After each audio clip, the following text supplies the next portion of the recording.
Welcome to the Explainer. Every dataset out there, no matter how huge or complicated it looks, is really just trying to tell you a story. And today, we're going to learn its language. We're breaking down two of the most fundamental ideas out there, mean and covariance. Let's jump in.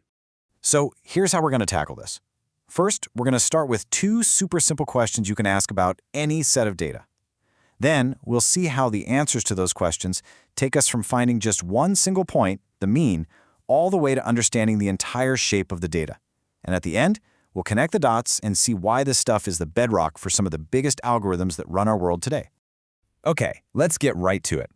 Imagine you get handed a brand new dataset. It's just a sea of numbers. Where do you even start? Well, it turns out there are just two, really basic questions that are always the best place to begin.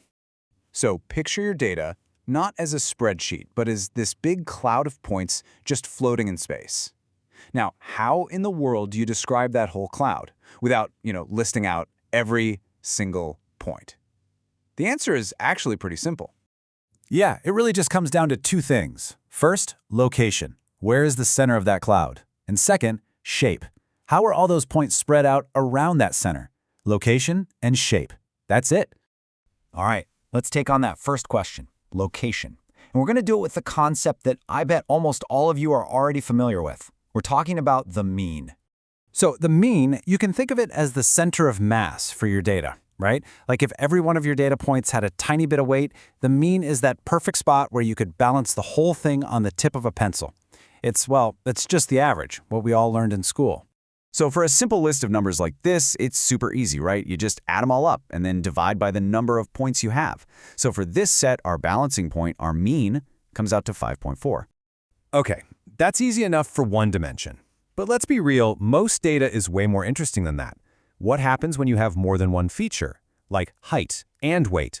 Well, the cool thing is, the idea works exactly the same way. You just calculate the mean for each feature, all by itself.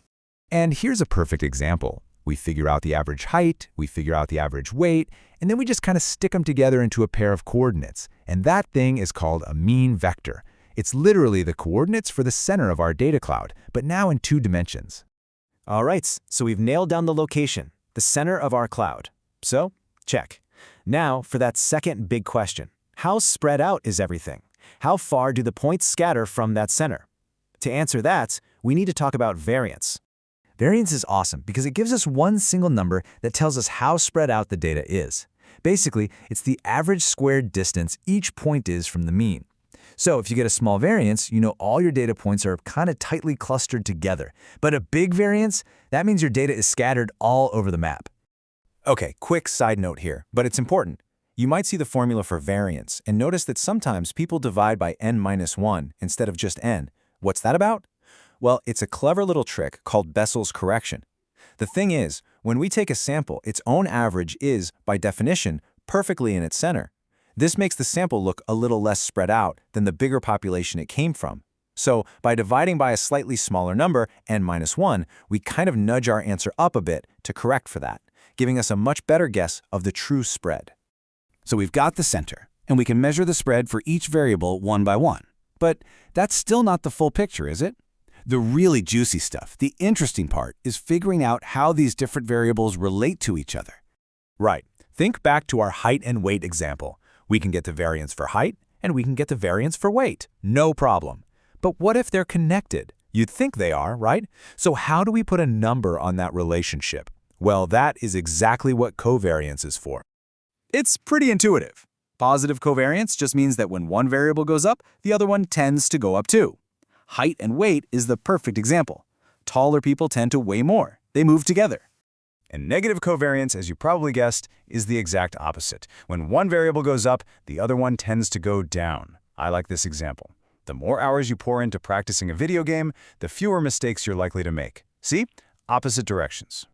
Then you've got zero covariance. This just means there's no clear linear relationship, like your shoe size and how well you do on a test. Probably not connected, right? There's no predictable line you can draw between them.